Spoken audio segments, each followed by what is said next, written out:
আমি যখন রোজ বিকেলে আঁকার খাতা নিয়ে আপন মনে ছবি আঁকি রং পেন্সিল দিয়ে, তখন আমার চোখের সামনে উঠোনে চারপাশে র্যাপিড বইয়ের 22 পাতার সেই ছবিটা ভাসে। মাথায় সাদা পাগড়ি, চোখে চশমা, মুখে হাসি। বয়সটা ঠিক যায় না বোঝা, 60 কিংবা 80। আঁকার পরে বাবার কাছে তার কথা রোজ শুনি। লেখাপড়ায় তিনি ছিলেন জগৎ সেরা গুণী।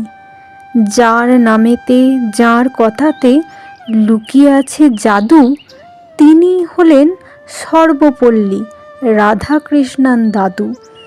প্রতি বছর সেপ্টেম্বরের 5 তারিখটি এলে আমরা তাকে বরণ করি সমস্ত কাজ ফেলে।